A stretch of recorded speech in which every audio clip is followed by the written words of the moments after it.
சிலுவை சுமந்த என் இறைவா, நீ சென்ற பாதையில் நான் வரவா. அன்பிற்குரியவர்கள், பாடுகளுடைய பாதையில் நம்மை அழைத்து சென்றிருக்கிறார்கள். குறிப்பாக சகோதரர் ஆண்டனி சாமி அவர்கள் எனக்கு 45 ஆண்டுகள் பழக்கம். ஒரு முறை தமிழக அளவில் நற்செய்தி பணிக்குழு செயலர்களுக்கெல்லாம் வேளாங்கண்ணியில் கருத்தரங்கு முன்னாள் சேலம் ஆயர் சிங்கராயர் அவர்கள் தலைமையில் நடந்தது. மறை மாவட்டத்தினுடைய ஜெபக்குழு செயலர், நற்செய்தி பணிக்குழு செயலர் என்ற வகையில் நானும் கலந்து கொண்டேன். சகோதரரும் வந்திருந்தார். ஒரு மாலை நேரம் வேளாங்கண்ணி கடற்கரையில் ஒரு போட்டில் அது நின்றுச்சு. அந்த போட்டில் நாங்கள் 2 பேரும் ஏறி உட்கார்ந்து அந்த கடல் அலைகளையெல்லாம் பார்த்து பேசிட்டு இருந்தப்போ அவர் சொன்னது, திவ்ய நற்கருணை மீது எனக்கு பக்தி ஃபாதர், புனிதர்கள் மீது எனக்கு பக்தி, அன்னை மரியாதை மீது எனக்கு பக்தி.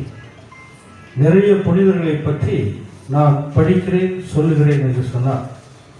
அன்றிலிருந்து இன்று வரைக்கும் அந்த இறைப்பணியில் தொய்வில்லாமல் சென்று கொண்டிருக்கிறார். அவருடைய குடும்பத்தோடு 2 கலந்தவர். எவ்வளவு துன்பங்கள், வேதனைகள் அவர் அனுபவித்தார் என்பதையெல்லாம் நமக்கு சொன்னார். அதையும் தாண்டி அவர் இந்த இறைப்பணி ஆற்றி கொண்டிருக்கிறார். எனவே நம்முடைய அழைப்பை ஏற்று இங்கு வந்திருக்கிறார்கள். இன்றைக்கு மதியம் 1 மணியிலிருந்து அவர்கள் நம்மோடு இருக்கிறார்கள். அவருக்கும் அவருடைய குழுவினர் ஒவ்வொருவருக்கும், என்னுடைய நண்பர் அவர், நெருங்கிய நண்பர், இவங்கெல்லாம் ஒரே செட்டு. இந்த ஜென்ரேஷனுக்கு அடுத்து பார்த்தீங்கன்னா அடுத்த ஜென்ரேஷன் நிற்கிறாங்க. ரொம்ப சந்தோஷமா இருக்கு. அடுத்த ஜென்ரேஷன் பாருங்க, இந்த தம்பியெல்லாம் பாருங்க, ரெடியா இருக்கான். இதுதான் அவர்களுடைய வாழ்க்கை சான்று. 3வது தலைமுறையை அவர்கள் உருவாக்கி இருக்கிறார்கள். எனவே எனது சார்பிலும் அருள் சகோதரிகள் சார்பிலும் தாராபுரம் இறை மக்கள் அனைவர் சார்பிலும் CSI சபையை சார்ந்த சகோதரர்கள் சகோதரிகள் வந்திருக்கிறீர்கள். உங்கள் அனைவர் சார்பிலும் அவருக்கு நன்றி சொல்லி குழுவினர் அனைவருக்கும் நன்றியாக அவருக்கு பொன்னாடை போற்றுகின்றோம். எங்களது நன்றி அன்பு உங்களுக்கும் உண்டு. நம்முடைய அருட்தந்தை வர்கீஸ் அடிகளாரும் கிறிஸ்து அடிகளாரும் இணைந்து அவருக்கு பொன்னாடை அணிவிப்பார்கள்.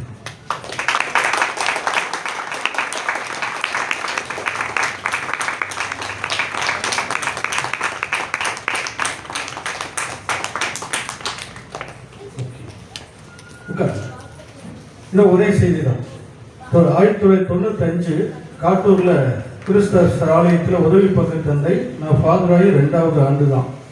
அப்போ அங்கே 3வது ஞாயிற்றுக்கிழமை முழு இரவு ஜெப கூட்டம் நான் நடத்தி கொண்டு இருப்பேன். அப்பொழுது அவரை அழைத்தேன். அப்போ அந்த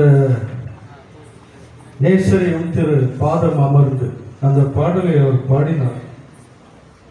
அதுக்கப்புறம் அந்த இறை புகழ்ச்சியை நடத்தினார். நான் அசந்து போனேன். அதே வாய்ஸ், அதே சப்தம் இன்றைக்கும் அவருக்கு 95 நான் கேட்ட சப்தம் இன்றைக்கும் இருக்கு. என்னையும் நற்செய்தி கூட்டங்களுக்கு அழைப்பார், நானும் செல்வது உண்டு. அவர்களுக்காக நாம் ஜெபிப்போம்.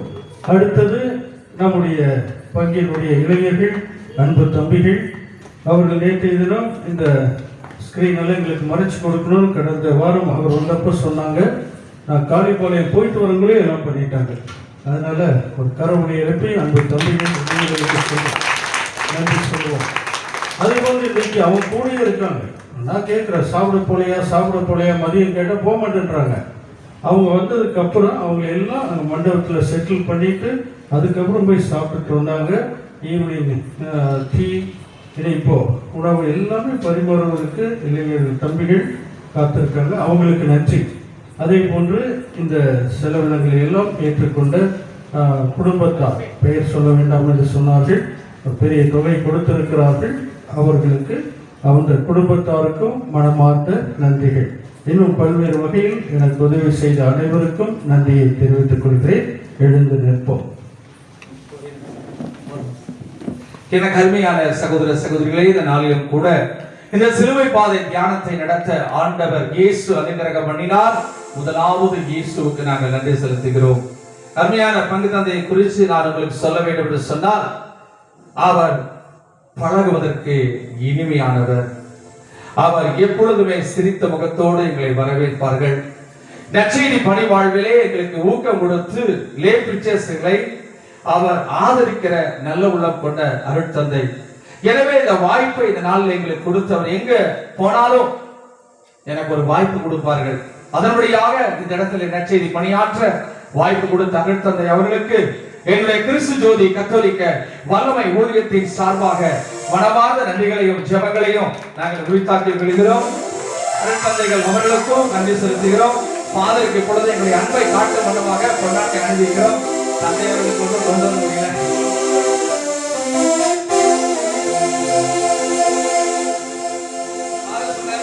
சேர்ந்து போத்துங்க அப்படிங்கிறார்.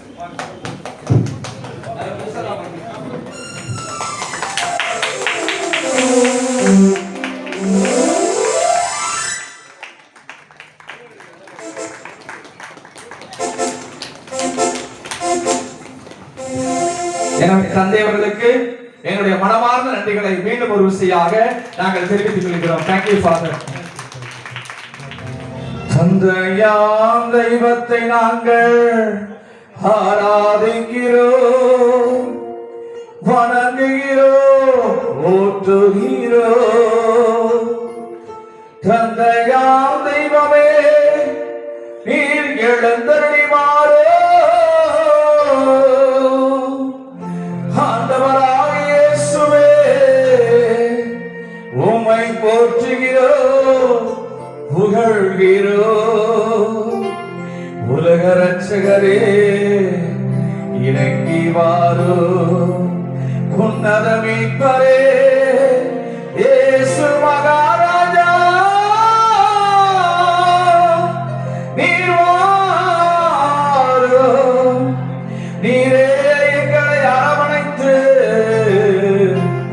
மார்போடு அணைத்து கொள்ளும் அப்பா. தூய ஆவியானவரே, தூய ஆவியானவரே, வழி நடத்துகிற ஆவியானவரே, வல்லமையின் ஆவியானவரே, இந்த மைதானம் முழுவதும், இந்த மேடை முழுவதும் உம்முடைய மகிமை இறங்கி வருவதாக. அன்றைக்கு அன்னை மரியாதை சீடர்களே ஒருமனப்பட்டு ஜெபம் செய்த பொழுது அங்கே பரிசுத்த ஆவியின் அக்கினி பிரிந்திருக்கிற நாவு போல வல்லமையாய் இறங்கி வந்தது போல அடியேனையோ நிரப்பும் அப்பா. ஹல்லேலூயா. நடிக்கிற கலைஞர்கள் ஒவ்வொருவரையும் உம்முடைய காயப்பட்ட கரங்களுக்குள்ளே ஒப்படைக்கிறேன். தூய ஆவியானவரே, முற்றிலுமாய் வழி நடத்த வேண்டுமா உம்மை பார்த்து மன்றாடுகிறேன். அல்லேலூயா. வணக்கத்துக்கும் போற்றுதலுக்கும் உரிய புனித கன்னி மரியம்மாவை நாங்கள் அன்புடனே நாங்கள் வரவேற்கிறோம். புனித யோசேப்பை நாங்கள் வரவேற்கிறோம். புனித பிரான்சிஸ் அசிசியாரை நாங்கள் வரவேற்கிறோம். இன்னும் சகல புனிதர்களை இந்த வேளைக்கு நாங்கள் அழைக்கிறோம். சகல புனிதர்களும் எங்களோடு இணைந்து எங்களுக்காக ஜெபிப்பார்களாக, எங்களுக்காக மன்றாடுவார்களாக. உமது இறைமகன் இயேசுவின் பாடுகளை நாங்கள் தத்துருவமாய் நடித்து காட்ட ஆவியானவர் வழி நடத்துவாராக. எல்லாம் வல்ல இறைவனுடைய கரங்களுக்குள்ளாக எங்களை தாழ்த்துகிறோம். உம்முடைய கரத்தில் இருக்கிற களிமண் தூசிக்கும் புழுதிக்கும் ஒப்பான ஒரு மனிதன் நீரே முன்னின்று வழிநடத்த வேண்டுமாய் செபிக்கிறேன். எங்கள் ஜீவனுள்ள நல்ல பிதாவே, ஆமென். மகனே இயேசுவே, என் செல்ல மகனே இயேசுவே, தந்தையின் சித்தத்தை நிறைவேற்றினாய் என் மகனே இயேசுவே. மரமே மணியானதே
இருந்திருக்குமே அப்பா என்று ஒரு ஆனந்தத்தோடு கண்ணீர் வடித்து கதறி இருப்பார்கள்.